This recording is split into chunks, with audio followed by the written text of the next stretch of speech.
안녕하세요. 저는 임진이라고 합니다. 예. 오늘 부모 초청 세미나에 오신 여러분들을 환영합니다. 우리 주변에 부모와 이렇게 자녀 간의 소통에 어려움을 겪고 있는 가정들이 참 많이 있습니다. 그래서 저희 더 밝은 빛 교회가 지역사회 봉사의 일환으로 우리 아이와 소통하는 법이란 세미나를 준비하게 됐습니다. 오늘 여러분들 오셨는데 많은 도움 받으셨으면 좋겠습니다. 순서는 1부, 2부 있습니다. 그래서 1부에서는 우리는 왜 말이 통하지 않을까 한 50분 정도 강연이 있고요. 한 10분 정도 쉬었다가 2부는 자녀의 마음을 되찾는 말하기라는 주제로 45분 동안 또 강연이 있습니다. 그 이후에 한 15분 정도 질의응답이 있습니다. 오늘 강사로 오신 분은 이명원 임상심리 전문가이시고요. 그럼 이제 앞으로 모셔서 같이 강의를 듣도록 하겠습니다. 예, 박수로 맞이하도록 하겠습니다.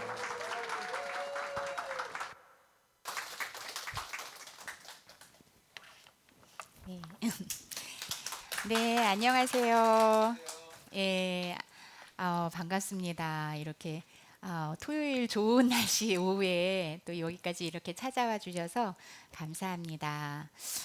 오늘 이제 점점 이렇게 시대가 갈수록 현대로 갈수록 참 아이들하고 대화하는 게 좀 많이 힘들어지는 것 같아요. 그래서 오늘 아이와 어떻게 하면 좀 대화를 잘하고 소통할 수 있을까에 대해서 같이 좀 나눠보고자 합니다. 네, 다음 넘겨주시고요. 예, 1부, 2부 아까 소개해 주신 바대로 처음 앞부분의 1부에서는 왜 도대체 말이 안 통하는 거야? 왜 우리 애랑 나랑 말이 이렇게 안 통해? 요거를 좀 보고요. 이제 두 번째 파트에서 그럼 어떻게 하면 좀 대화를 잘 할 수 있을까? 요거를 같이 한번 보도록 하겠습니다. 예, 다음 넘겨주시고요. 이제 예쁜 아가들 사진이 있는데 여기 오늘 이제 아가들 엄마들도 좀 오셨어요. 우리 저희 심리학에서는 이 어린 초기 유아 시절, 영유아 시절의 양육을 굉장히 중요하게 다뤄요.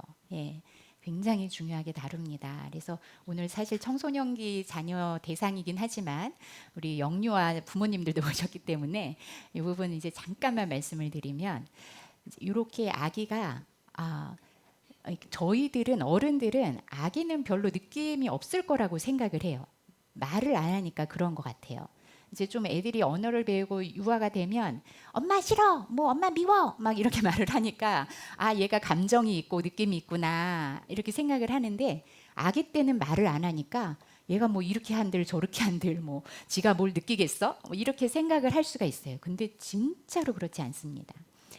오히려 언어로 표현이 되면요, 그 감정이 미치는 영향의 비중이 훨씬 좀 톤 다운돼요.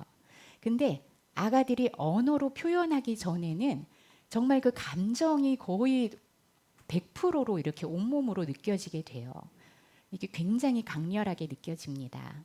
그래서 엄마들이 아가들을 이제 돌보는 게 요 어린 시절일수록 중요한 거죠. 그래서 이제 우리가 출산 휴가도 쓰고 전폭적으로 이렇게 아기를 돌보는데 요 이제 가장 어린 시절에는 심리학적으로 이제 애착 형성이 되는 시기이기도 하고 미러링이라고 표현을 하는데 반영, 거울처럼 비춰주는 그런 반응들을 엄마들이 많이 해줘요.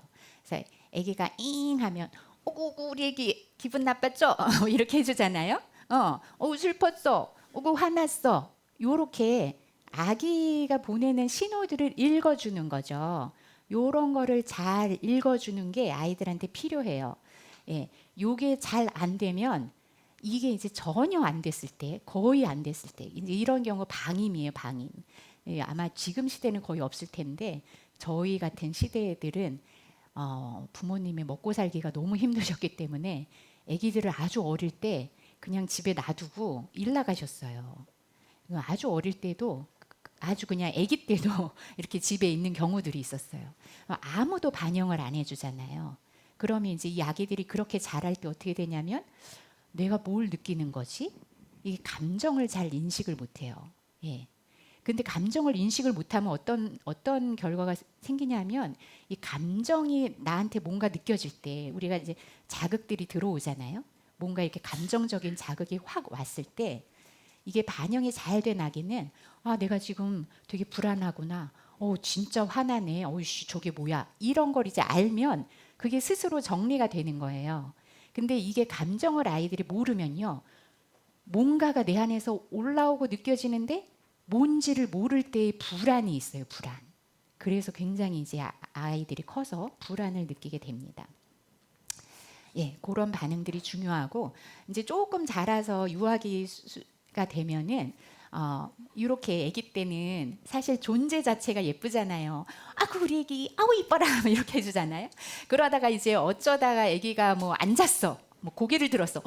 막 박수치고 막 이렇게 해주잖아요, 엄마들이.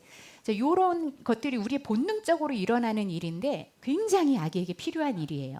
이런 부모들의 모습을 보면서 아기는 아, 내가 누구구나라는 걸 알게 돼요.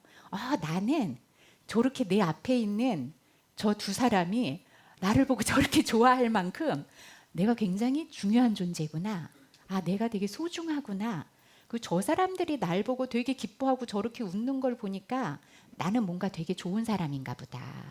요 생각을 하게 되는 거예요. 예. 그거를 형성해 주는 거예요. 이게 이제 자기감이라고 해요. 셀프 센스가 만들어지는 거예요. 예. 근데 이제 제가 만나는 이제 내담자들은 보면 대부분 이제 성인기에 어려움들이 있으신 분들은 유아기가 다 이제 힘드신 분들이 많고 그 힘든 경험이 어린 시절로 내려갈수록 문제가 굉장히 힘들어지거든요. 그러니까 예를 들면 이제 아주 어렸을 때 엄마가 갓난아기 때 돌아가시거나 이혼을 해가지고 친척 집에 보내지거나 이렇게 키워진 애들이 있어요.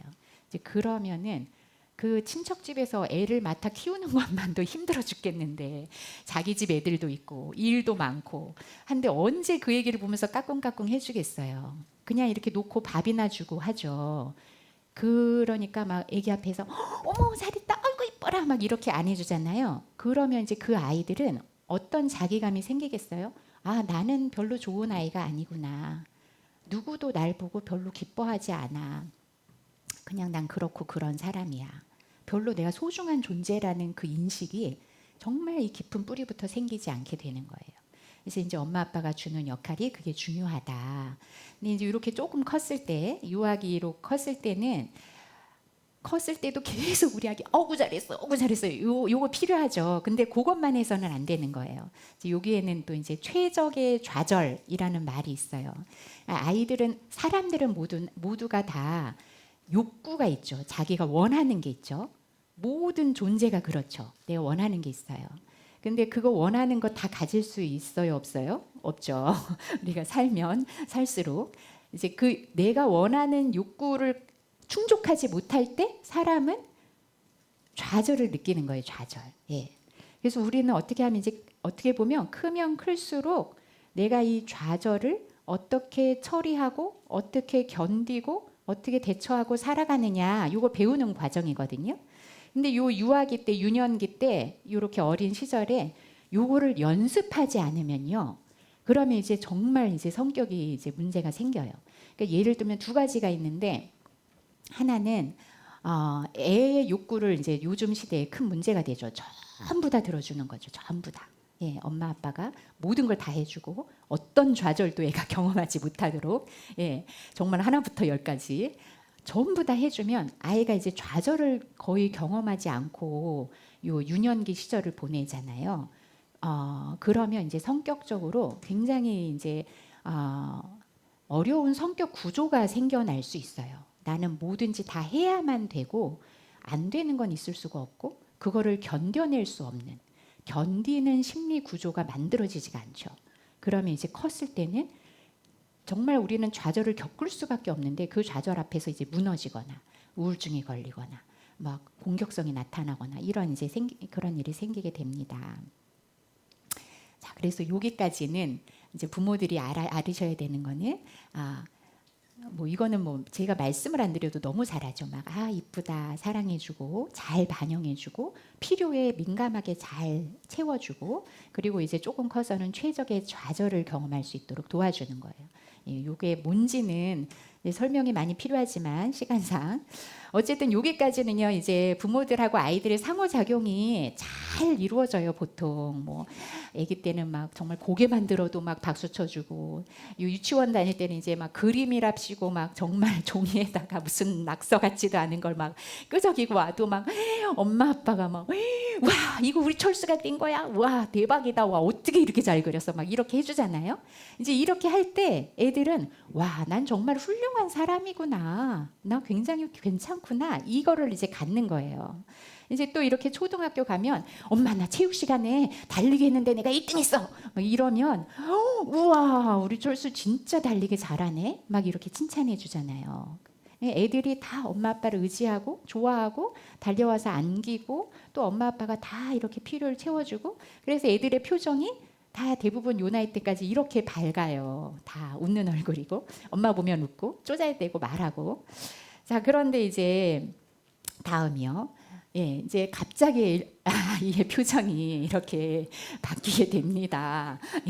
어느 순간부터 이제 미간에 주름이 생기면서 말도 틱틱거리고 엄마 아빠 말 듣지도 않고 말도 안 하려고 하고 안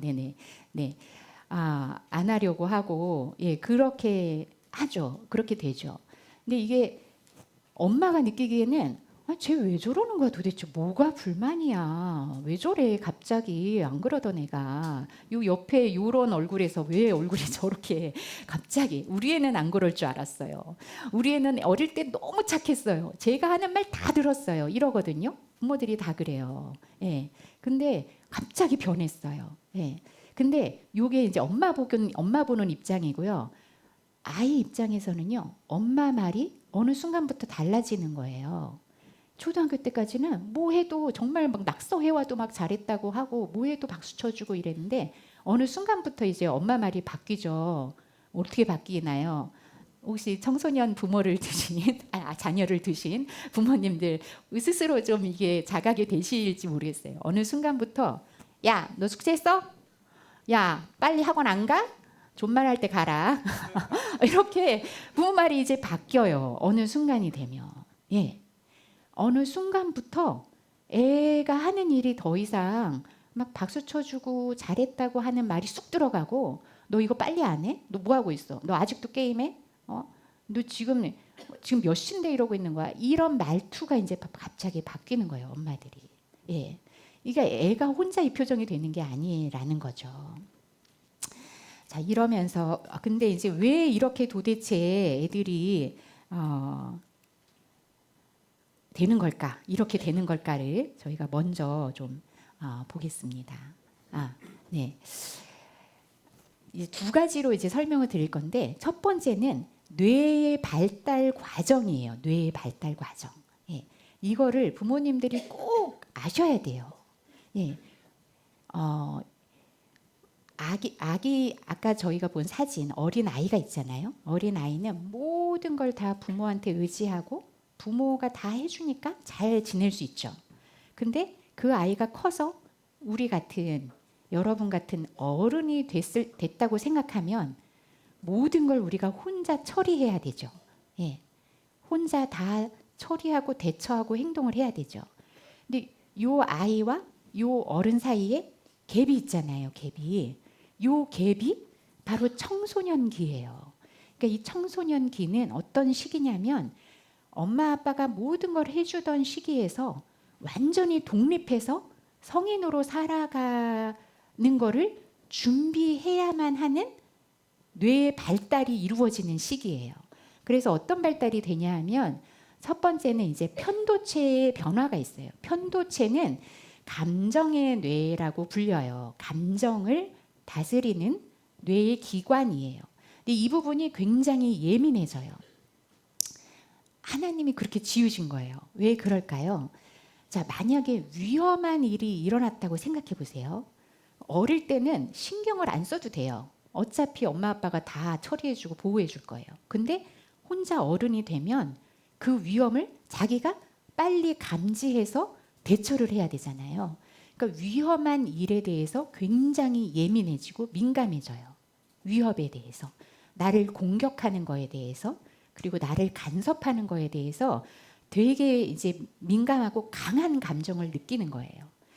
이제 그러고 이게 독립성이 자라야 되는 시기이기 때문에 이 독립적인 거를 침투하는 거, 침범하는 거에 대해서 되게 예민하게 느끼게 돼요. 이게 이제 편도체가 자라나는 어른의 편도체로 되어가는 과정이에요. 근데 이게 없으면 될까요, 안 될까요? 안 되죠. 청소년기는 이게 반드시 있어야지 정상적으로 자라는 거예요. 그러니까 제가 뭐 엄마가 뭔 말했다고 짜증이야. 아니 엄마가 자기 뭐 밥 먹으라고 했는데 왜 짜증을 부려? 그게 왜 그래요? 편도체가 과활성돼서 그런 거예요. 되게 정상적인 거예요. 근데 반면에 이렇게 감정은 굉장히 민감하게 들어오는 반면에 요거를 다스리고 통제할 수 있는 전두엽이 있어요. 전두엽이 앞에 있는 뇌인데 그 밑에 부분이 이제 이성의 뇌라고 불려요. 그러니까 내가 감정이 확 올라왔을 때, 내가 지금 불편하구나. 이럴 때는 이렇게 계획을 세워서 이거를 이렇게 조절하고 이렇게 해봐야겠다 하는 합리적인 판단을 내리는 부분이 아직 공사 중이에요. 완성이 안 됐어요. 그렇기 때문에 사실은 아직 어른들의 도움이 필요한 거죠. 이 부분이 아직 다 안 됐기 때문에. 그래서 자기의 강렬하게 이렇게 확 오는 감정을 말로 잘 표현을 못해요. 엄마 사실은요 제가 지금 친구하고 싸우고 왔는데 그거에 지금 제가 머리가 지금 다 거기에 막 멘붕이 와가지고 지금 뭐 말을 해도 저가 들을 수가 없고요. 너무 지금 짜증이 나요. 이렇게 말로 설명하면 좋잖아요, 엄마가. 아무도 안 그래요. 그냥 짜증을 낼 뿐. 전두엽이 아직 성숙하지 않은 것입니다. 이게 이제 그림으로 이렇게 나왔어요. 그 부분이 앞부분이 전두엽 편도체 보이시죠? 거기가 아직 공사 중이다, 덜 컸다. 이거를 하시면 되겠습니다. 자, 이렇게 뇌만 발달할 뿐만 아니라 발달 심리학적으로도요. 아이들은 굉장히 중요한 시기에 있어요. 발달 심리학적으로도 이제 이해를 하셔야 돼요. 이제 아까 말씀드린 맥락에서 아이들은요. 어릴 때는 다 부모 중심, 부모와의 관계가 1차적이고 가장 중요해요. 근데 어른 돼서 만약에 우리 여기에 있는 젊은 분들 누구 있나, 우리 누리가 엄마랑 완전히 밀착돼서 엄마 옆을 떠나지 않고 우리 노 권사님 치맛자락을 붙들고 다닌다면 안 되겠죠. 병원에 가봐야 되겠죠. 그러면 아이들은 굉장히 부모 중심이지만 어른은 독립해야 돼요. 그렇기 때문에 요게 이동을 해야 되는 시기가 청소년기예요. 그래서 청소년기는 이제 부모에서부터 그 관심이 또래로 완전히 이동을 하게 돼요. 그래서 또래 관계가 굉장히 중요하고 뭐 주말에 엄마 아빠랑 놀러 가던 거 이제 다 없어지고 다 무조건 친구랑 어디 가려고 하고 이렇게 됩니다. 이게 너무 당연한 거예요. 없으면 안 되죠. 없으면 어떻게 돼요? 아싸 돼요. 아싸. 학교 가서. 그래서 청소년들에게는 이 또래가 얼마나 중요한지를 정말 아무리 강조해도 지나치지 않을 만큼 아이들에게 몹시 중요합니다. 또래 집단의 시선과 평가가 절대적인 기준이 되고요. 친구들과의 동질감이 어느 정도냐면 생존의 문제처럼 다가와요. 내가 친구들하고 비슷하지 않으면 굉장히 생존의 위협을 느낄 만큼. 제가 이걸 보면서 생각나는 일이 있더라고요. 제 어렸을 때 일이, 제 중학교 때, 요즘도 좀 그렇긴 한데 왜 그런지는 모르겠어요. 청소년기 때는 이제 앞머리가 거의 생명이거든요. 앞머리가. 여러분들도 그러셨나요? 이 앞머리가 왜 이렇게 생명인지. 저도 이제 앞머리 커서는 한 번도 기른 적이 없는데 중학교 때 정말 앞머리를 얼마나 정말 길러가지고 이렇게 딱 여기에 맞춰가지고 자르고 다녔어요. 근데 이제 저희 엄마는 이제 그 전 세대시잖아요. 이렇게 머리 가리맡 타서 이렇게 쫙 붙이는 그런 세대를 사셨기 때문에 맨날 저를 보고, 저희 엄마가 참고로 굉장히 좋으신 분이셨어요. 근데 맨날 저를 보고 아이고 명원아 그 앞머리 좀 넘겨라. 앞머리 이거 뒤로 쫙 넘겨서 핀으로 딱 꽂아. 시원하게 이거 뒤로 쫙 넘겨서 꽂아. 맨날 이제 그 소리를 하시는 거예요. 근데 이제 그렇게 하나요? 아, 절대 안 됐죠. 이게 이제 생명과 같은데 저는 예, 우리 반 애들의 한 명도 이렇게 한 애가 없는데, 그러니까 이제 이거를 굳게 지키고 있는데, 저희 아빠는 관심이 없으셨거든요. 근데 엄마가 하도 옆에서 앞머리 좀 넘겨 이 말을 하니까 어느 날 이제 무서운 아빠가 명령이 떨어지셨어요. 앞머리를 넘기라고. 그때 느꼈던 그 절망감. 예, 하여튼 정말 청소년기는 굉장히 중요하죠. 또래가 하는 일 똑같이 해야 되고요. 머리 스타일 똑같이 해야 되고 옷도 똑같이 입어야 되고 예, 그게 엄마들 아빠들 입장에선 이해가 안 될 수 있는데 여러분들 정말로 존중해 주셔야 돼요. 예, 요거를 무너뜨리거나 건드시면 안 됩니다. 그러면 그냥 학교에서 너는 아싸로 살아라 이 말을 하시는 거랑 똑같아요. 그래서 아이들만의 것이 중요하고 우리만의 은어, 속어, 복장, 뭐 먹는 것까지도 애들끼리 예, 똑같은 거 먹어요. 그래서 친구가 없으면요. 학교에서 요즘엔 그런데요. 급식 시간에 밥을 안 먹는데요. 같이 먹을 친구가 없어서 몇 달을 그냥 굶는데요. 옛날에는 밥이 없어서 못 먹었는데 요즘엔 친구가 없어서 밥을 못 먹어요. 그래서 여러분들 이런 거 꼭 중요하게 여겨주시고 존중해 주셔야 되죠. 자, 그리고 이제 권위에 대한 이제 중요한 이슈가 또 나오기 시작해요. 부모 권위를 아이들이 이제 새롭게 평가하고, 예, 이게 이제 뒤에 나오는 자율성과 연관이 되는데 옛날에는 엄마가 모든 걸 다 이렇게 다 만들어주죠. 자, 뭐 TV 오늘 뭐 이거 뽀로로 몇 분 동안 보고 그 다음에 뭐 씻고 양치 치카치카 하고 뭐 이렇게 하고 그 다음에 자야 돼. 그리고 뭐 오늘은 뭐 친구랑 어디 가서 뭐 놀 거고 그리고 뭐 오늘 학원 갈 거고 무용학원 갈 거고 뭐 이런 거 다 엄마가 해줘요. 그렇죠? 그러면 애들이 뭐 어떻게 해요? 네 엄마 하고서 너무 잘 따라해요. 근데 이제 어느 순간부터 그 말을 이제 안 듣기 시작하는 거죠. 예. 그럴 때 엄마 아빠들이 어때요? 쟤 왜 저러는 거야? 이러시면 안 돼요. 그렇게 해야 되는 거예요. 예, 애들이 그 나이 때 돼서 부모 말을 초등학교 때처럼 네 엄마 하면 그때 이제 좀 문제가 있는 거예요. 그때 너무 지나치게 부모가 권위적이든지 너무 지나치게 통제적이든지 그럴 때 애가 찍소리 못하고 네 엄마 해요. 근데 그게 괜찮은 게 절대 아니에요.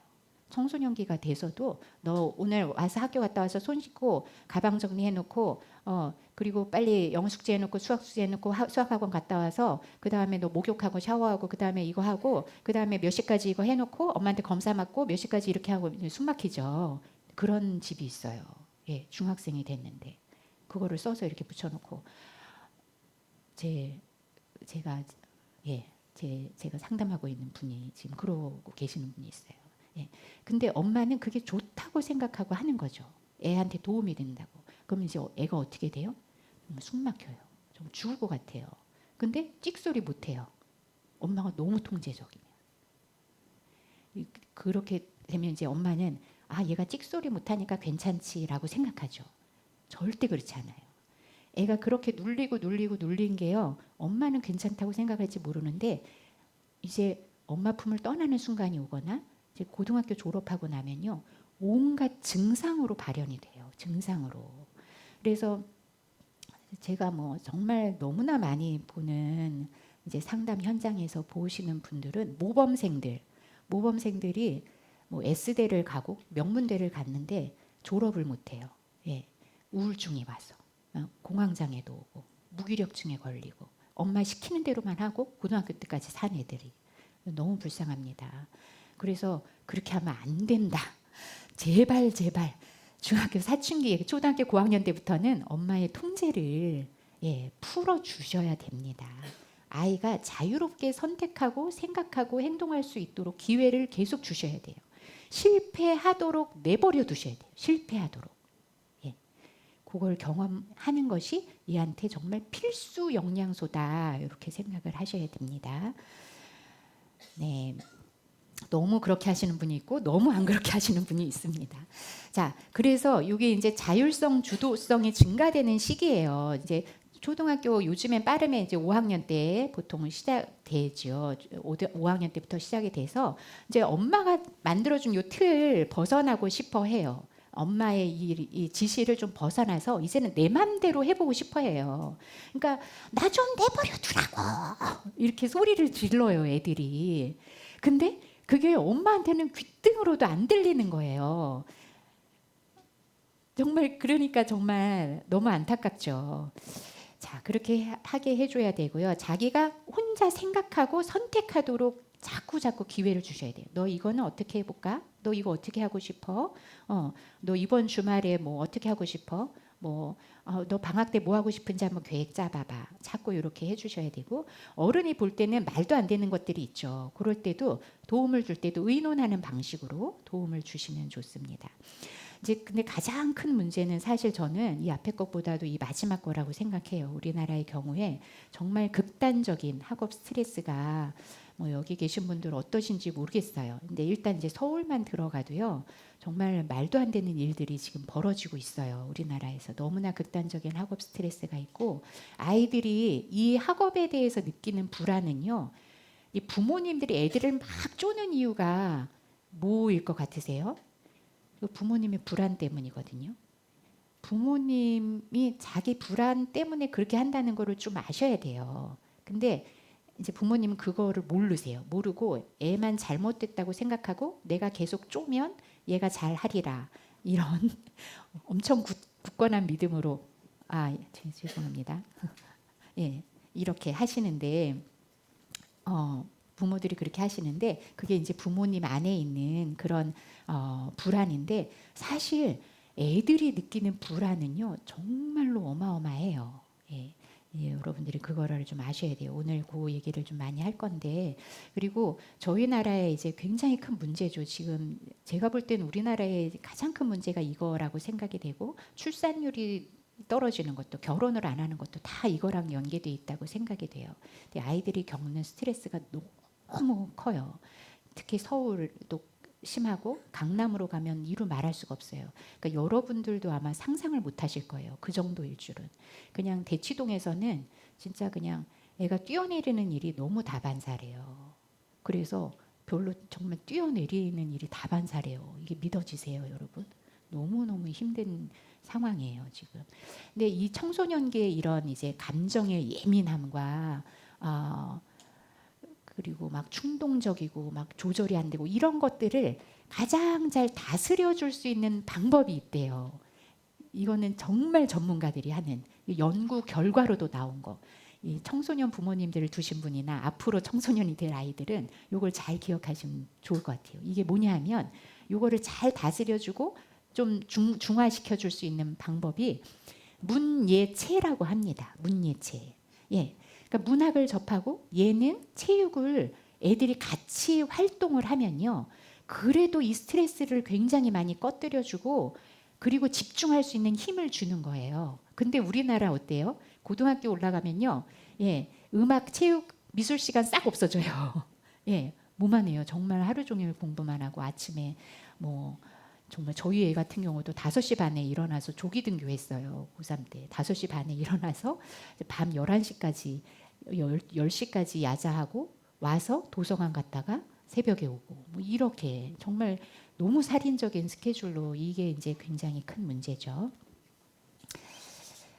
네. 그래서 자, 부모 자녀 대화의 악순환을 한번 보겠습니다.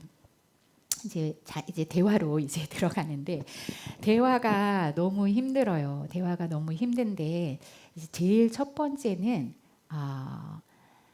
아이들의 마음은 사실 변하지 않고 그대로인 부분을 부모님들이 아셔야 돼요. 어떤 부분이냐면, 아기들은요, 아까 제가 앞부분에 장황하게 설명했는데, 애들이 태어났을 때는요, 만나는 사람이 엄마 아빠잖아요. 그러니까 아이들한테는 엄마 아빠가 온 세상이에요. 온 세상, 온 지구적인, 넘어서 온 우주적인 세상이 엄마 아빠예요. 예. 그러니까 엄마 아빠가 나를 좋아하면 난 좋은 사람이에요. 엄마 아빠가 날 싫어하면 난 나쁜 사람 돼요. 예. 그런데 애들은 그래서 엄마 아빠가 정말 중요해요. 그래서 애들의 가장 큰 그 욕구와 욕망, 열망이 뭐냐면 엄마 아빠가 날 좋아해 주는 거, 엄마 아빠를 기쁘게 해주는 거, 엄마 아빠 마음에 드는 거예요. 그래서 엄마 아빠를 기쁘게 해주고 싶어요. 근데 초등학교 때까지는 내가 뭘 해도 엄마 아빠가 기뻐했어요. 근데 이제 초등학교 고학년 들어가고 중학교 때부터는 여러분들이 한번 되돌아 생각해 보세요. 중학교 들어서 우리 애가 뭘 하면 내가 기뻐했는지. 여러분 한번 생각해 보세요. 중학교, 고등학교 때 우리 애가 뭐 하면 기뻐했는지. 진심으로. 예. 부모들이 뭐 하면 기뻐하는 게 하나밖에 없어요. 하나밖에. 성적 올라가면 기뻐하는 거예요. 공부해서. 예. 성적표 들고 왔는데 성적 올라가면 그때 진심으로 기뻐하는 거예요. 애들이 그거 알까요? 모를까요? 다 알아요.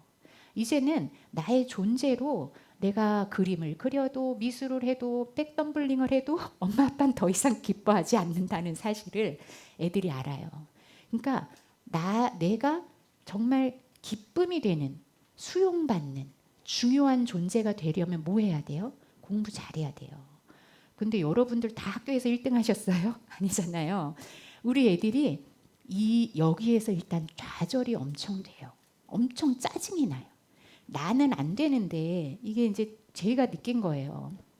저희 집 애가 저희는 이제 공부하란 말도 거의 안 했거든요. 근데 이제 사춘기가 들면서부터 그냥 거의 디폴트가 짜증이 나 있어요, 표정이. 근데 제가 나중에 알았어요. 그러니까 이제 우리 집 딸이 어릴 때처럼 엄마 아빠를 너무 만족시켜주고 기쁘게 해주고 싶은데 자기는 정말 그게 이제 성적인 걸 아는데 정말 밤을 새고 공부를 해도 1등이 안 나와요. 안 나와. 죽었다 깨나도 안 나오니까 일단 엄마 아빠가 뭐라 하기도 전에 이미 우리나라 애들은요. 이 나이가 되면 다 현실 파악이 돼요. 예. 공부가 중요해. 엄마 아빠한테 최고 중요한 건 공부야. 그럼 내가 공부를 잘해야 엄마 아빠를 기쁘게 해줄 수 있고 만족시킬 수 있고 내가 어릴 때처럼 나도 중요한 존재가 되고 칭찬받고 인정받고 존중받는 그런 위대한 존재가 될 수 있어. 근데 그 성적을 난 낼 수가 없어. 여러분들이 이 마음을 좀 알아주셔야 돼요.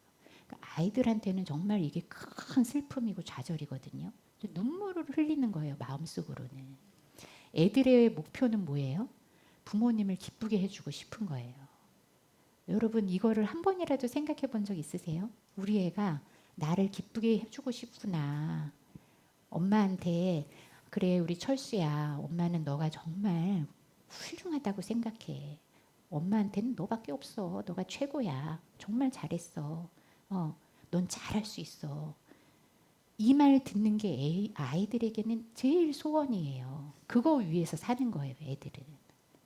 근데 이제 실제로 어떻게 돼요? 정말 초등학교 가면서부터 와다다다다다다 이제 엄마가 이제 비난의 소리를 마구 쏟아놓죠. 너 이거 하라 그랬더니 너 지금 몇 시야? 너 여태까지 놀고 온 거야? 너 지금 정신이 있는 거야? 없는 거야? 이렇게 하죠. 그러니까 애들은 이제 여기에서 계속 상처를 받고 자존감이 낮아지고 나는 내 존재 자체로는 중요하지 않구나. 나는 정말 보잘것없구나. 쓸모없구나. 나는 못하겠구나. 이런 느낌을 계속 가지고 있는 거예요. 그게 아이들에는 이제 정말 큰 돌덩어리로 이 안에 있는 거죠. 앞으로 이제 사춘기를 맞이하실 부모님들은 정말 이거를 이제 알고 가시면 좋겠어요. 이제 이렇게 되면요, 아이들은 이제 큰 무력감을 느끼기 때문에요, 이미 짜증이 올라와요. 내가 내 힘으로 할 수 없는 건데 자꾸 해야 되니까 짜증이 나고 회피하게 돼요. 회피. 예. 아니 왜 도대체 우리 애는 공부하라는데 공부를 안 하는지 모르겠어요.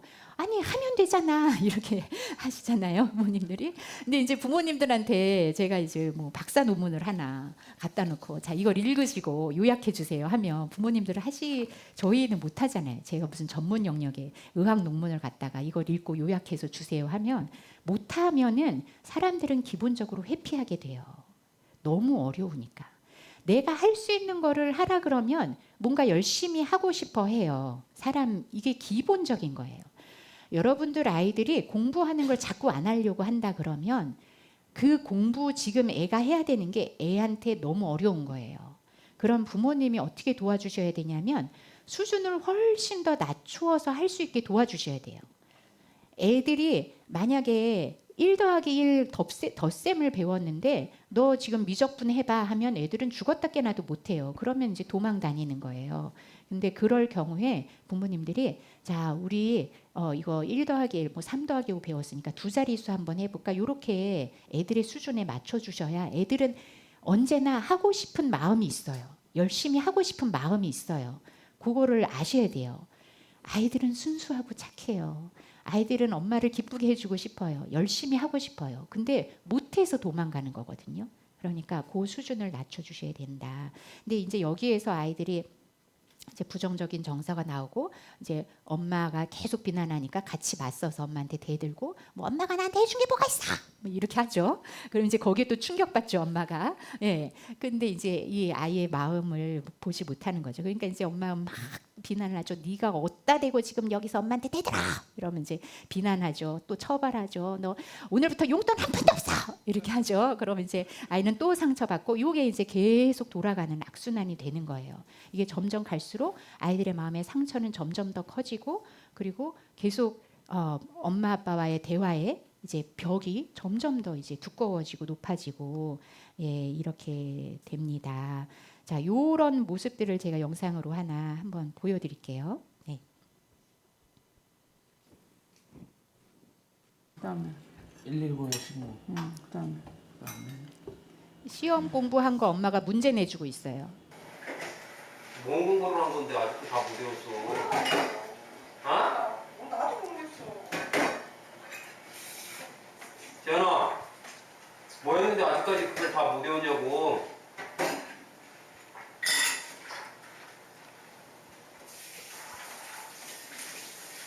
야, 또 말을 하네. 나요.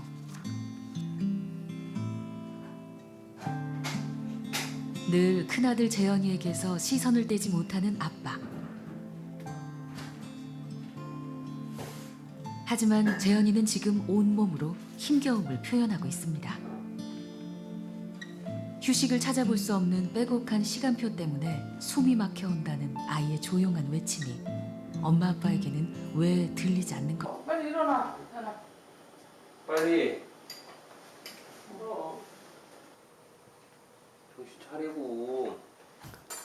아빠의 강압적인 말에도 재현이의 입은 늘 닫혀 있습니다. 학원이나 그런 데서 스트레스 좀 받고 집에서도 받는데 그거를 분출할 만한 데가 없으니까 막 계속 짜증나고 그래서 그냥 별로 살지 말까 그런 생각. 네. 네. 자, 저런 게 이제 저희 나라에 정말 저는 아주 일반적인 가정의 모습이라고 생각이 돼요.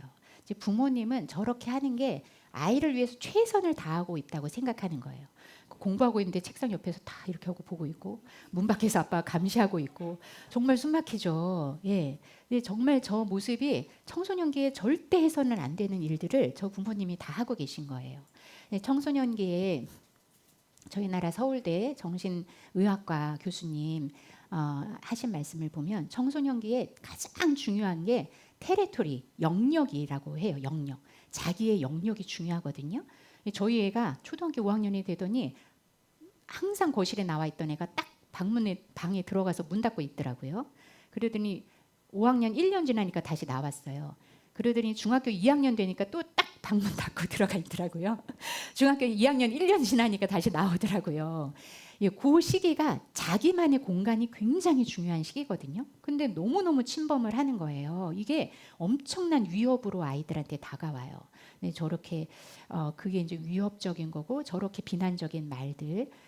이 아이는 그거를 어떻게 하는 아이냐면 다 내재화시키는 아이예요. 내사. 그 찍소리를 못 하잖아요. 화가 나 아이가 지금 아이 감정이 여러분 어떨 것 같으세요?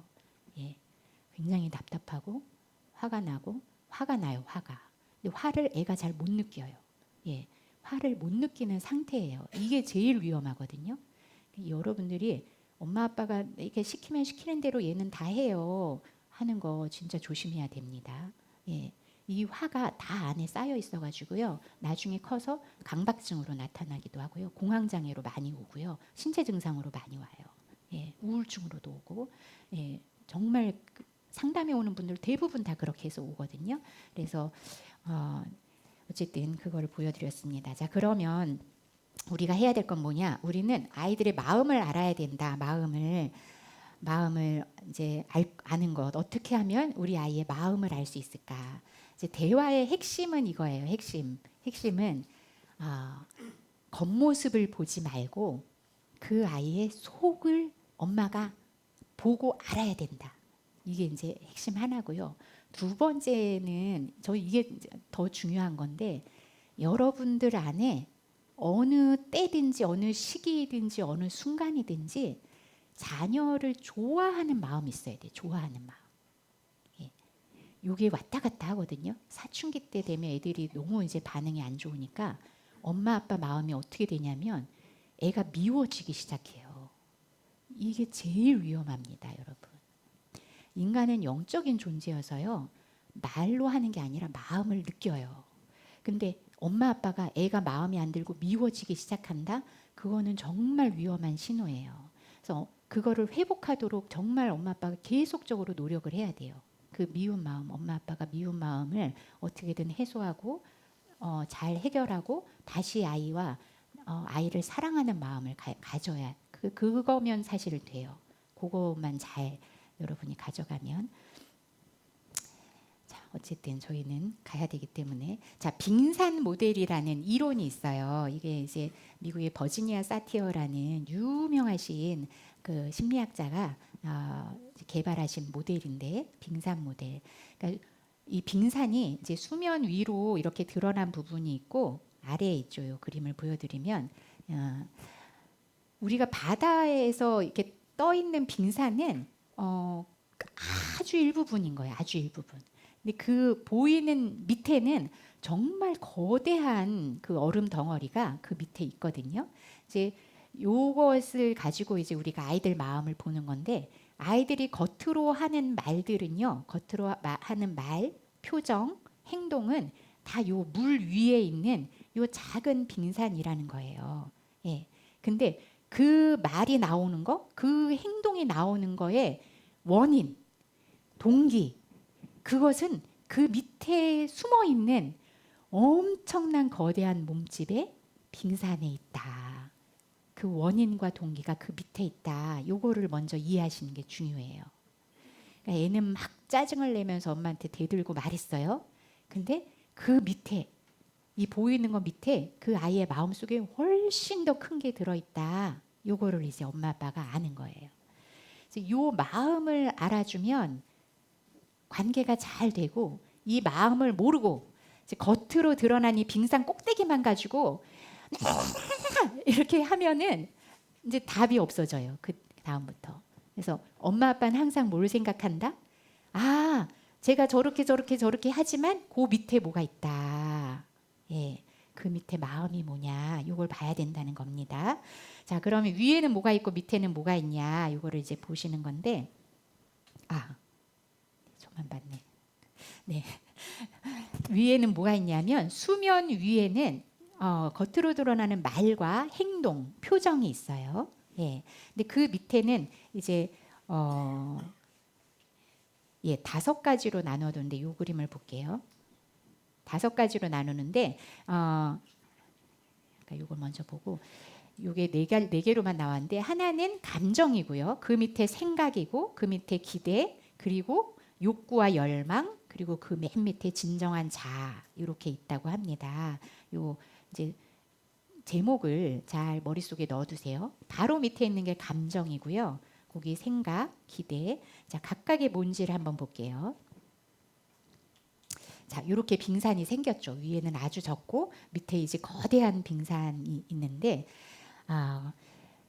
수면 위에는 뭐 우리가 겉으로 보이는 거니까 여러분들이 다 아시겠죠. 아이가 하는 행동, 반항적인 행동, 막 대드는 말들, 그런 것들, 표정, 얼굴 표정, 이런 것들이 이제 겉으로 드러나는데 밑에, 바로 밑에, 우리 애가 한 말의 바로 밑에는 뭐가 있냐면 감정이 있어요. 감정. 이 애의 감정이 뭐냐? 아, 짜증나! 이렇게 말을 하는 그 밑에 감정이 무엇이냐 하면 기쁨과 분노와 슬픔, 두려움, 현재 느끼는 여러 가지 정서가 있어요. 자, 그 밑에는 지각이 있어요. 지각. 제가 여러분 유인물에도 아마 나와 있을 거예요. 지각이 있는데 이거는 그 상황을 얘가 어떻게 받아들이느냐라는 개인적인 해석이에요. 엄마가 밥 먹어 그랬는데 문을 그냥 쾅 닫아버려. 예, 엄마는 이해가 안 되죠. 근데 거기에는 그 밑에 이 애가 그 상황을 어떻게 받아들이냐 하는 지각이 들어있는 거예요. 예, 여러 가지 개인적인 해석, 믿음, 사고 방식이 있습니다. 자, 그 밑에는 뭐가 있냐면 기대가 있어요. 기대. 아이가 뭘 기대하고 있느냐. 이 일을 통해서 얘가 기대하는 건 뭐야? 얘들이 뭘 기대할까요? 얘네들은 잘 되는 걸 기대해요. 엄마한테 칭찬받는 거 기대해요. 예, 뭔가 내가 잘 해보는 거를 기대하는 거죠. 그런 기대들이 있어요. 자기에게 타인에게 바라는 것들. 그 밑에는 이제 열망이 있어요. 예, 이제 사랑받고 싶은 마음, 나도 한번 인정받고 싶은 거, 이런 것들이 열망이고 그 밑에 이제 진정한 자아가 있다. 이렇게 단계를 얘기하고 있습니다. 그래서 이 하나하나에 대해서 저희가 좀 살펴보고 나서 쉬는 시간을 가질 텐데요. 자, 요거를 잠시만요. 네, 이렇게 직접 보는 게 더 좋을 것 같아요. 네, 자 하나씩 한번 보겠습니다. 이제 상황이 이제 성적표 갖고 왔어요. 성적표. 성적 떨어졌어. 엄마가 이번엔 꼭 올려보라고. 너 내신 자 한 등급은 올려야 된다. 너 이번에 이번에 떨어지면 넌 진짜 답이 없다. 막 이렇게 이제 한 달 내내 엄마가 노래를 불렀는데 막상 성적표를 받았더니 성적이 떨어졌더라. 근데 이제 이 얘는 이미 이제 마음이 무너졌죠. 엄마 아빠보다 사실 제일 힘든 게 누구예요? 아이예요. 그것 때문에 제일 힘든 게 아이예요. 엄마 아빠가 무슨 역할을 해줘야 돼요? 너무 힘들었지. 너무 실망했지. 괜찮아. 떨어질 수도 있지. 다음에 또 해보면 돼. 이런 거 해주라고 엄마 아빠 있는 거예요. 예, 사춘기 때 위로해주고 힘주고 그래도 괜찮아. 절망할 필요 없어. 엄마도 어렸을 때 그랬어. 이렇게 해주는 거죠. 근데 이제 엄마가 성적 보고 너 이게 뭐야? 너 이렇게 살다가 뭐가 되려 그래? 너 지금 대학 가려면 몇 등급이어야 되는지 알아? 도대체 너 생각이 있는 거야, 없는 거야? 엄마가 핸드폰 보지 말라 그랬지.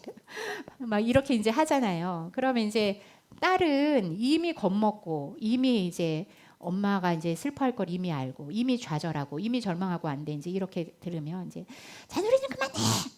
집이 더 스트레스야 하고 이제 쾅 닫고 들어가 버리는 거예요. 이제. 우리의 아들 딸들 이제 표면으로 드러난 게 이제 이 말이죠. 잔소리 좀 그만해.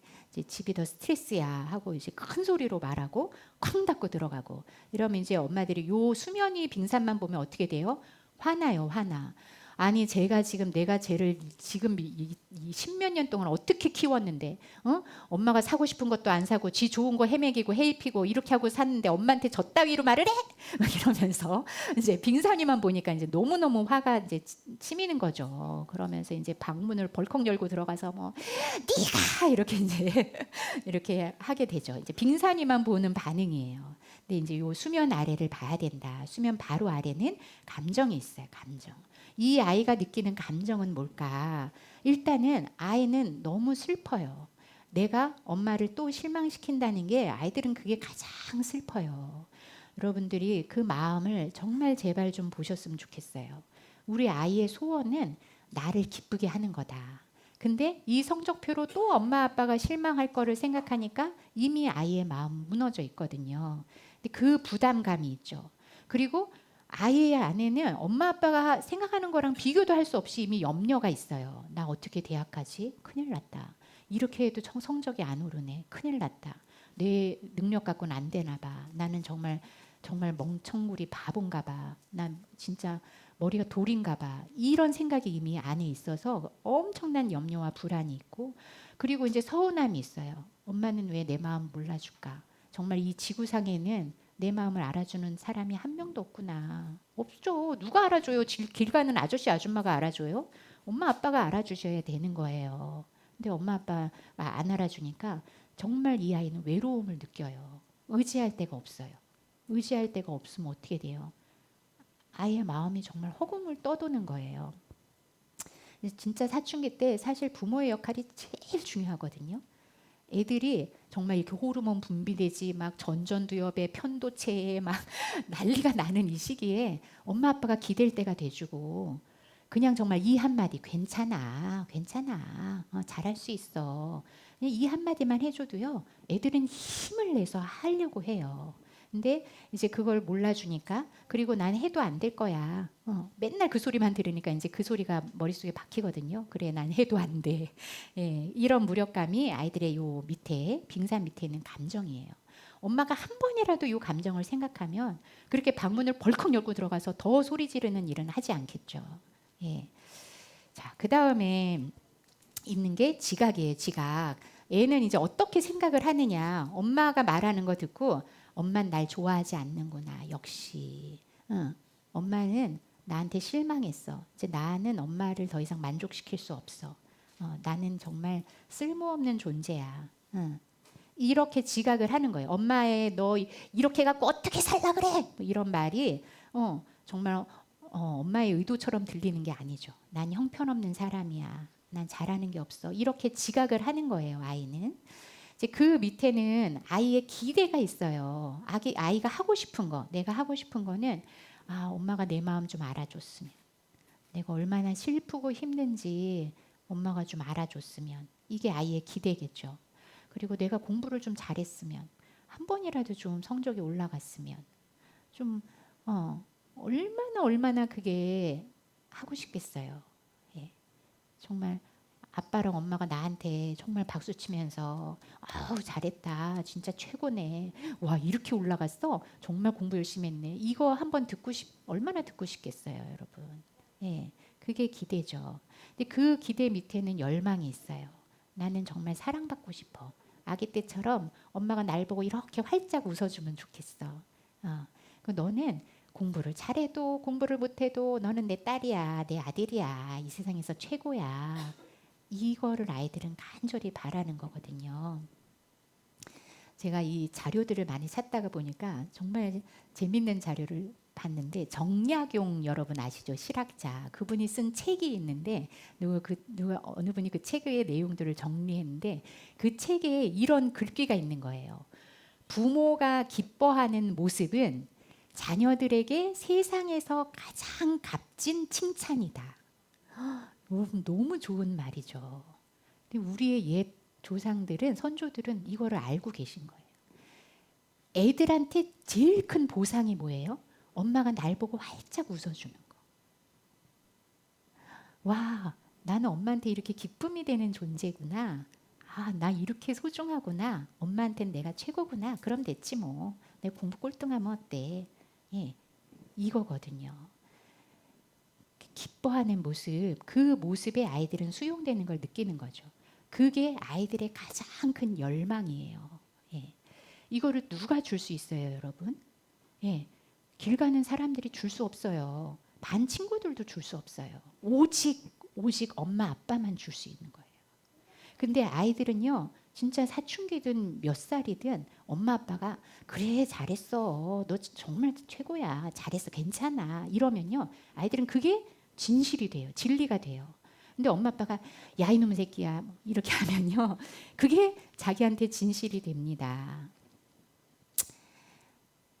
예, 근데 이제 부모들은 왜 이렇게 말을 할까요? 부모들이 이렇게 하는 거는 또 부모 나름의 이유가 있어요. 부모의 빙산이 있는 거죠. 근데 오늘은 이제 시간상 부모의 빙산은 저희가 나중에 또 이런 시간을 갖게 되면 왜 우리 부모들은 이럴 수밖에 없는가, 도대체 왜 이렇게 불안할 수밖에 없고 왜 이렇게 자식을 통제할 수밖에 없는가 하는 거는 거의 또 그것만 또 1시간짜리인 것 같아요. 그래서 이거는 넘어가고 저희 잠깐 한 10분 쉬었다가 다시 2부 진행하도록 하겠습니다.